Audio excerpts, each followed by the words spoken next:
os humilhados serão exaltados. Não, em nenhum lugar da Bíblia está escrito isso. A Bíblia diz: aquele que a si mesmo se humilhar será exaltado. Muito bem, o texto que eu quero ler da palavra de Deus hoje para você é o que está escrito aqui no segundo livro das Crônicas, capítulo 7, versículo 14 e 15. Se o meu povo, que se chama pelo meu nome, se humilhar e orar e me buscar e se converter dos seus maus caminhos, então eu o ouvirei dos céus, perdoarei os seus pecados e sararei a sua terra. Estarão abertos os meus olhos e atentos os meus ouvidos à oração que se fizer neste lugar. Eu quero que você entenda comigo, você perceba o que diz a palavra de Deus. Primeiro, Deus começa falando para a gente sobre uma condição. Existe uma condição, é o se. Se. Se quer dizer o quê? Depende. Depende. Vai depender daquilo que o meu povo faça. Vai depender daquilo que os meus filhos façam. Então, quando eu digo assim, olha, se fulano de tal fizer isso, eu vou fazer aquilo. Então, existe uma condição. Não é que eu vá fazer. Olha, gente, tudo que Deus faz para a gente vem de forma reativa a uma ação que a gente fez. Ele já mandou Jesus morrer pelos nossos pecados. Ele já deu tudo, de melhor que ele tinha, ele já deu por nós. Inclusive, tem um versículo na Bíblia que diz assim: se Deus entregou seu próprio Filho Jesus para morrer por nós, ele não nos dará com ele todas as outras coisas? Então, se você já recebeu o melhor, como é que Deus não vai lhe presentear e abençoar com outras coisas? Mas existe uma condição para que nós venhamos receber o melhor de Deus. Todos nós, pais, estabelecemos condições para os nossos filhos. Olha, filho, se você passar de ano, você vai ganhar uma bicicleta. Eu ouvia sempre isso quando eu era criança. Ó, filho, se você passar de ano, você ganha uma bicicleta. Olha, filho, olha que eu nunca perdi de ano, viu? E ganhei uma bicicleta bem depois, porque minha mãe não podia me dar. Minha mãe não tinha condição de me dar. Tinha desejo, mas não podia dar. Pois Deus, além de ter o desejo de dar, Deus pode dar. Ninguém pode tirar sabe, gente, de Deus essa propriedade, o seu poder. Ele sabe todas as coisas, ele pode todas as coisas. Ele é onipotente, onisciente, onipresente. E ele diz para nós: se o meu povo, olha que Deus se apropria de nós. Ele chama a gente de meu, pronome pessoal. Se o meu povo, que se chama pelo meu nome, então é uma ideia de pertença. Eu pertenço a Deus e Deus me chama de meu. Não tem? Aquela música que diz assim, um homem para chamar de seu, Deus chama a gente de meu. Se o meu povo, que se chama pelo meu nome, então nós já temos a ideia de pertencer a Deus. Ideia de pertença, de paternidade, e que Deus cuida de nós. Se esse povo, o meu povo, que se chama pelo meu nome, agora vem, a primeira coisa que Deus manda a gente fazer, a primeira coisa que Deus diz que nós devemos fazer e nos comportar para que ele venha reagir em nosso favor. Ele diz, se humilhar. Oh, gente, se humilhar não é ser humilhado. Analisa bem comigo a palavra se humilhar. Não é eu ser humilhado. Se humilhar é uma ação minha, é uma decisão minha, é algo interno, é uma decisão que eu tomo de me humilhar. Ser humilhado na verdade, é uma consequência de alguma coisa que eu fiz e fui humilhado. As pessoas às vezes falam assim erradamente esse versículo: os humilhados serão exaltados. Não, em nenhum lugar da Bíblia está escrito isso. A Bíblia diz: aquele que a si mesmo se humilhar será exaltado. Então, é uma atitude pessoal. É uma atitude que vem de dentro para fora. E Deus então diz: se humilhar. Como é que você se humilha diante de Deus? Gente, quem humilha pede. Quem pede se humilha. Quem se humilha reconhece que está errado. Você já viu uma pessoa que não reconhece que está errado ser humilde? Você já viu uma pessoa arrogante se humilhar? Arrogantes, déspotas, não se humilham. Eles sempre estão na crista da onda. Eles sempre se acham demais. E Nós precisamos ter cuidado com isso. Porque perceber a necessidade de Deus, perceber a necessidade de ter Deus todo dia no nosso coração e na nossa vida, já é um ato diário de se humilhar. Quando eu me humilho, eu percebo, eu preciso, Senhor, de Ti. Eu sou carente de Ti, Senhor. Eu sou carente de Deus quando eu percebo também que sou carente do meu irmão, que eu preciso do meu irmão para continuar a viver, para continuar a caminhar. Então, se esse povo que se chama pelo meu nome se humilhar, é a primeira condição. Se humilhe diante de Deus. Se humilhe. Não chega diante de Deus sendo nada além daquilo que você é de verdade.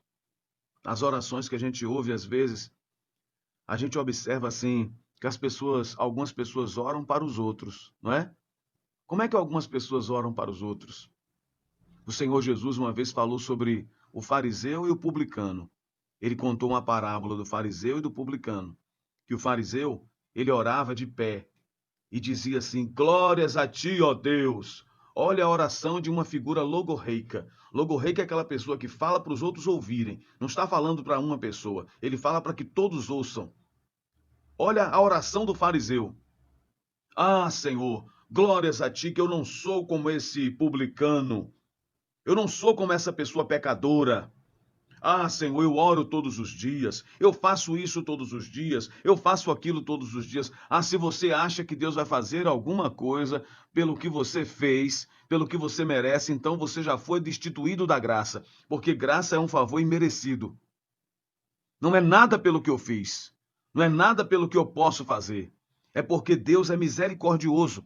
As misericórdias do Senhor são a causa de não sermos consumidos, porque elas não têm fim e se renovam a cada amanhecer. Então, eu preciso verdadeiramente me humilhar diante de Deus, me humilhar diante do Pai. Segunda atitude, orar. Eu já disse, quem se humilha pede. Orar e me buscar. Buscar, gente. Você já teve, assim, a experiência de buscar diligentemente por alguma coisa? Mas diligentemente, buscar, não. Enquanto eu não achar, eu não sossego. Esse buscar que a Bíblia fala, esse buscar dá essa ideia de você clamar, de você pedir, de você buscar. Por isso que Jesus disse, buscar, a Bíblia diz, pedir e dar-se-vos-á, o próprio Senhor Jesus falou.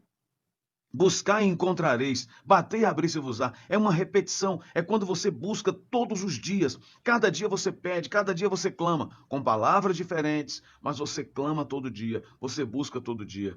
E me buscar, depois vem se converter dos seus maus caminhos. Não pense, meu irmão, que Deus vai te ouvir, que você vai receber coisas lindas de Deus se você não se converter.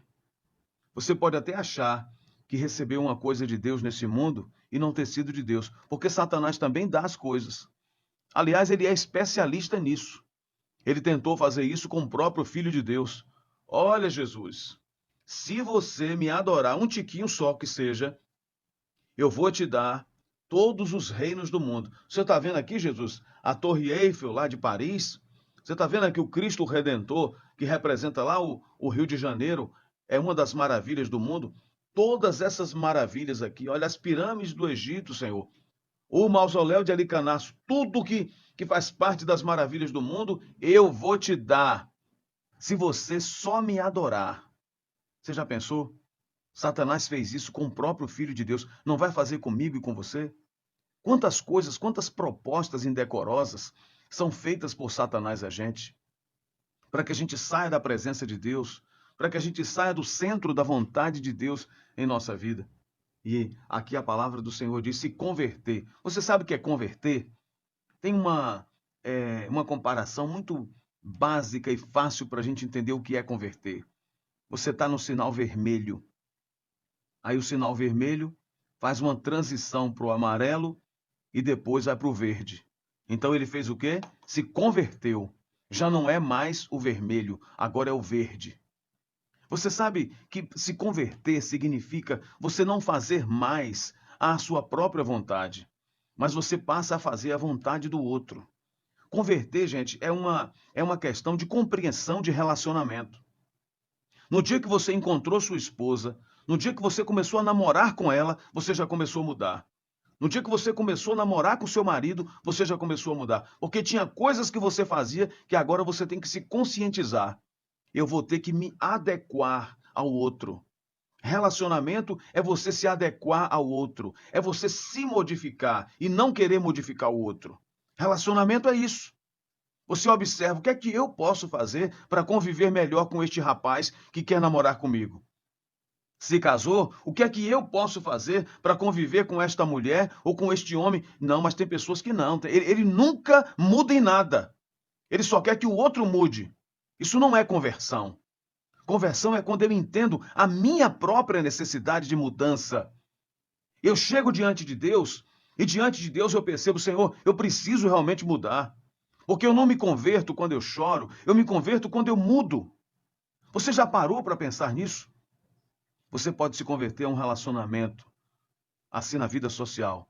Você pode se converter em muitas coisas. Olha, eu não gostava de ler, mas a partir de hoje eu vou passar a ter o hábito da leitura, porque a leitura constrói homens de valor. Aí você se converte. Você se converte um tiquinho a cada dia. Pois, da mesma maneira como nós nos convertemos, às vezes, ao outro, porque a gente faz o que? A gente muda, não. Eu vou mudar por causa de fulano. Coisa simples, gente. Coisa simples que a gente muda. Vou dar um exemplo aqui. Quando eu casei com Dona Eliana, a primeira dama do meu coração, eu odiava a ideia de alguém dizer que depois do almoço tinha que descansar. Aí, todo dia, quando a gente almoçava, não tinha jeito. Ela dizia assim, agora eu vou tirar a minha sesta. Ia, e eu ia. Primeiro dia eu não fui, segundo eu pensei em ir, no terceiro eu fui, entendi que era melhor ser feliz do que ter razão, e acabei indo. Hoje, quando termina de almoçar, ainda mais a pessoa que está ficando de meio-dia para tarde, termina de almoçar, a gente faz o quê? A maioria tira aquele soninho. Mas tem gente que não. Deus me livre de dormir. Por que ele não se acostumou. Mas se você começar a ir, você se acostuma. A conversão, na verdade, é mudança de hábitos. Eu estou dizendo uma coisa tão simples para você entender melhor. Se converter é mudar hábitos. Eu preciso mudar. Se antes eu não orava, agora eu passo a orar. Se eu não buscava a Deus, eu passo a buscar. Eu valorizo as coisas de Deus, as coisas espirituais. E Deus diz, se esse povo, então, fizer isso e se converter dos seus maus caminhos, quanta coisa você fazia. E depois que você se converteu ao Senhor Jesus, você deixou de fazer. Se você não deixou de fazer o que você fazia, então não adianta dizer que você se converteu a Jesus. Não adianta você fazer parte de uma igreja, porque isso aí é convívio social. Não adianta você fazer parte de um grupo de oração, porque isso aí é apenas uma liturgia, uma das partes, um dos elementos do culto a Deus. É preciso que eu e você realmente nos convertamos de verdade, mudando de atitudes, mudando de comportamento, mudando o nosso jeito de ser. Eu vou mudar, porque eu sinto a necessidade de mudar. É como minha mãe diz, a pessoa, meu filho, é errada até o dia que quer. E é mesmo. A gente logo pensa, não, a partir de hoje eu vou fazer isso. Eu não quero mais. A partir de hoje eu vou mudar. Aí você se converte dos seus maus caminhos. Aí Deus diz, se isso acontecer, aí vem a bênção agora, gente. Aí vem o remédio. Então eu ouvirei dos céus, perdoarei seus pecados e sararei a sua terra. Então veja, todas as enfermidades que vêm sobre nós, vêm porque nós não nos convertemos. Todas as enfermidades que vêm sobre nós é porque nós não buscamos, porque não oramos e porque não nos humilhamos. Para e pensa comigo nessa manhã. Essa palavra de Deus é para você pensar, é para você ruminar e dizer assim, Senhor, realmente eu preciso mudar. Não é ser religioso não, gente. As pessoas, às vezes, elas criam um mecanismo de resistência à religião para dar desculpas de não se converter a Deus. Eu não vou ser religioso, não, porque o pastor fulano fez isso, porque o padre fulano fez aquilo, porque o outro fez aquilo outro. Eu não vou ser religioso. Ninguém está chamando você para ser religioso. Mas você precisa ser um cristão. Cristão é um seguidor de Cristo. Não existe o cristão praticante e o não praticante. Existe o cristão. O cristão é cristão e acabou. Não tem esse negócio. Não, eu sou praticante. O outro diz, não sou. Então você não é. Porque quem não pratica não é. Quem não pratica é porque não houve uma mudança de hábitos. Jesus disse, lá em Mateus capítulo 7, aquela pessoa que ouve as minhas palavras e pratica, compará-lo-ei a um homem prudente que edificou sua casa sobre a rocha. Então, a prática da palavra de Deus é a definição de que eu sou cristão ou não. E não o lugar onde eu estou, não a igreja onde eu faço parte. A gente quer se rotular por coisas porque, às vezes, o conteúdo que a gente tem não nos convence de que a gente é. Então, a gente quer se convencer através de um rótulo, através de um nome, de uma igreja. Quem tem que me convencer do que eu sou é o conteúdo que eu tenho. É a prática de vida que eu vivo. É isso que nos diz a palavra de Deus. Que você possa pensar sobre isso. Orar por nossa terra, para que Deus venha sarar nossa terra. E a melhor maneira de fazermos isso é nos humilhando, é orando, buscando a presença de Deus e nos convertendo dos nossos maus caminhos.